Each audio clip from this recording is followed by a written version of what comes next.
Hey everyone, and welcome as we continue our study through the New Testament, looking at the New Testament church. And today, we're going to look at Paul writing about his life for Christ. This comes from Philippians 1:20 verse through 26. And like I said when we started Philippians is with a lot of what we're going to go through. This one is it's just a lot of short sections of verses, so each one won't be real long. I was trying to think through. I don't know if we have any really long ones in Philippians. So we'll just continue this and go through and look at it.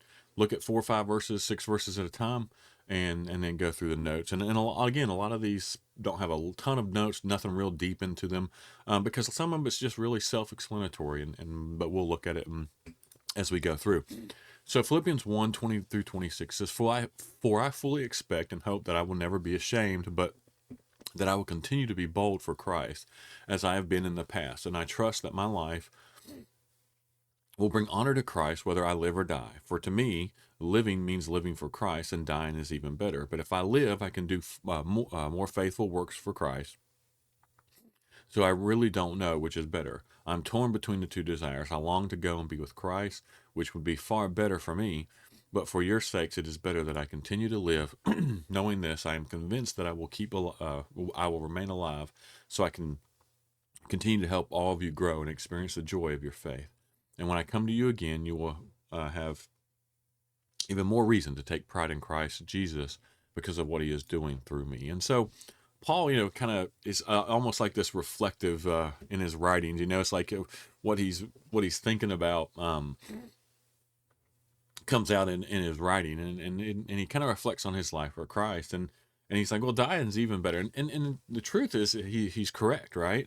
He's in prison, so he's doing all the things, but for believers and for Paul in these circumstances, you know, death, it really is there shouldn't be any fear in it. For death, because if he were to die, right, he would go directly into the presence of Christ, and so he's like, yeah, dying's actually better than this, you know.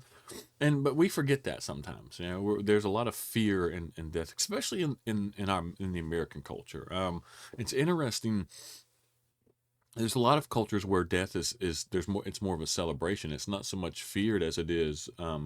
Something that's looked forward to, because a lot of it's in a Christian culture, especially, or has a Christian background. Then of course, we're going straight to Christ, and so Paul talks about how he longs to go and be with Christ. Of course he does, right? Especially Paul, because he's experienced the presence of Christ in the sense that, on the road to Damascus and in other situations, he's had more of a, closer relationship. The way I would put it, um, with knowing Christ than some of us would, and so death leads believers immediately into the presence of the Lord. And so, having been in the presence of the Lord before, of course, he would say, hey, I long for that. All right, I've been there, done that. I want to do it again. And so, especially in the presence of heaven. And so, but to Paul, right, his other option here, his other thing is the well-being of the church, right? It was more important to Paul than his own desires to be with Christ. He's like, I long to go be with Christ,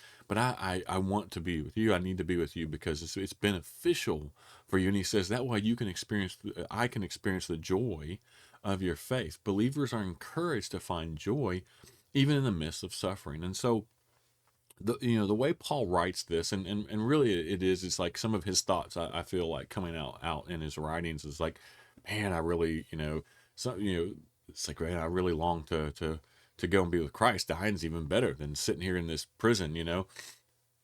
But he's like, I still want to experience, and he said, I still feel like I have stuff left to do. In a sense, he's like, I still have things left to do, and I want to experience the joy of y'all's faith, and when I see you again. And so, at this point, Paul, we talked about at the end of yesterday's lesson, Paul knows, or seems to understand, that he's going to be set free. It's not his time yet. Um, and we'll talk more about his time and his death when we get to the end of some of his letters. But I think at this point he knew, hey, I still have some time left. So I'm looking forward to experiencing being with you and seeing y'all and experiencing the joy of your faith. So again, like I said, these are short little lessons. So I hope you get something out of them. Hope you learn from them and understand, right? As Christians in this, like, just like Paul, as Christians, you know, not to say that death is something we look forward to, but it's something we shouldn't be afraid of, right? Um, there is that longing, especially I understand those who are older. I've known older Christians who've been in the church, and in a lot of senses, they were like Paul. It's like, you know what, I'm ready to be with Christ. I've lived a long life, you know. So a lot of them were in their 80s. It's like, hey, I've lived a long, healthy life, reaching the end, and I'm ready to go. And I understand that. I understand that 100%. And so I understand Paul's sentiment here and in that. So as Christians, that's something we should look forward to, being with Christ, not something we should fear. So as always, I encourage you to subscribe to the channel if you haven't done so yet. And more than anything, I'm always appreciative and very thankful for all those who take the time to watch these. And I hope y'all have a wonderful day.